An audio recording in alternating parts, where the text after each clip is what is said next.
Bonjour à toutes et à tous et bienvenue dans ce nouveau cours de marketing. Au programme d'aujourd'hui, en quoi la marque est-elle une composante immatérielle du produit? Dans les vidéos précédentes, on a vu que la définition du mix marketing ou plan de marchéage en français était l'aboutissement de la démarche marketing de l'entreprise. Vous le savez, il se compose de 4 éléments: le produit, le prix, la communication et la distribution. Ici, on va s'intéresser au premier élément, le produit. La dernière fois, on a vu que le produit avait des composantes matérielles. On a parlé des caractéristiques techniques, de l'emballage et du conditionnement, ainsi que de la stylique. Aujourd'hui, on va voir qu'il possède également des caractéristiques immatérielles et on va s'attarder sur la notion de marque. Alors, une marque, c'est quoi exactement? C'est un ensemble de signes distinctifs reconnaissables par les consommateurs et qui contribuent à créer de la valeur. Une marque est l'expression du positionnement marketing de l'entreprise, autrement dit de son identité. Pour rendre concret tout ça, une marque va pouvoir s'exprimer de différentes manières. Tout d'abord à travers sa dénomination, son nom. Vous en connaissez tous, on peut citer par exemple Nike, Renault, Samsung, les super et hypermarchés U, les chocolats M&M's ou encore votre réseau social préféré, TikTok. Une marque est également symbolisée par un logo, comme par exemple les 3 bandes d'Adidas, le lion de Peugeot, les flèches de Carrefour, la célèbre pomme croquée d'Apple, le sourire d'Amazon, le robot d'Android ou l'appareil photo d'Instagram.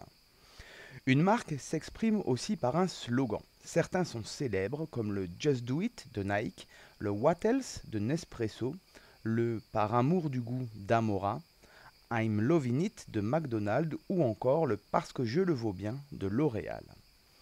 Nombreuses sont les marques qui se font représenter par un personnage. Le colonel Sanders de KFC, les gros bras de Monsieur Propre, la vache qui rit, le lapin Duracell qui court toujours aussi vite, Ronald, le clown qui a longtemps incarné McDo, Jaune et Rouge, les acolytes de M&M's ou encore le bonhomme Michelin. Enfin, une marque peut également avoir une identité sonore, être incarnée par un jingle, une musique. Les couleurs utilisées par les marques sont-elles neutres? Eh bien non, les couleurs ne sont pas choisies au hasard, elles symbolisent des valeurs, elles évoquent des idées. Les marques vont les utiliser en fonction du message qu'elles souhaitent faire passer aux consommateurs. Le rouge de Coca-Cola et de Red Bull évoque l'énergie que ces boissons procurent. Le rose de Barbie évoque la féminité et celui de Mythique, une appli de rencontre, le romantisme. On retrouve du bleu dans les logos de Facebook et Twitter pour évoquer la fiabilité, la confiance. Idée que l'on retrouve également dans le logo de la marque de brosse à dents électrique Oral-B, qui est aussi associé à la fraîcheur. Le jaune, symbole d'énergie et d'optimisme, se retrouve dans le logo de Snapchat ou de la marque de bonbons Choupa Choups par exemple. Le gris est davantage utilisé par les marques voulant apparaître comme expertes dans leur domaine. Et le noir, couleur du mystère et de l'élégance, est largement utilisé dans les logos des marques de luxe par exemple. Je vous laisse mettre en pause la vidéo si vous souhaitez explorer plus en détail la symbolique de cette palette de couleurs. Tout ça c'est bien beau, mais au fait ça sert à quoi une marque? On l'a dit, une marque est un repère pour le consommateur. Elle doit donc permettre d'identifier un produit et de le distinguer des produits concurrents.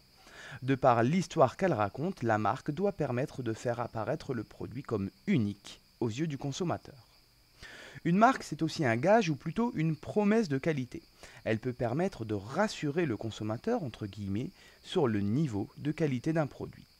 Enfin, une marque, en tant que créatrice de valeur, permet souvent de justifier un prix plus élevé. Bref, la marque a pour but d'influencer l'attitude du consommateur à l'égard d'un produit. Il s'agit de le faire connaître, de le faire aimer et de donner envie de l'acheter. Une marque se doit de respecter un certain nombre de critères. Tout d'abord, des critères commerciaux. S'ils n'ont rien d'obligatoire, ils peuvent aider à la rendre performante. Le nom de la marque doit être facilement prononçable, même dans une autre langue, si la marque a des ambitions internationales. Elle doit être simple pour être facilement mémorisable par le consommateur potentiel.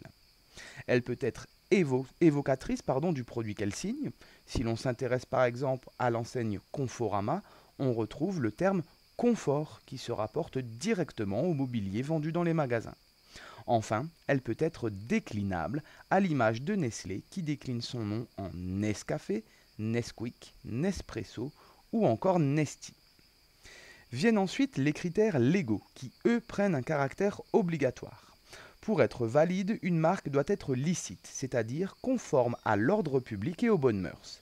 Exit donc les insultes, les propos discriminants ou violents par exemple. Le nom de la marque doit être distinctif, c'est-à-dire qu'il doit être différent du terme habituellement utilisé pour désigner le produit en question.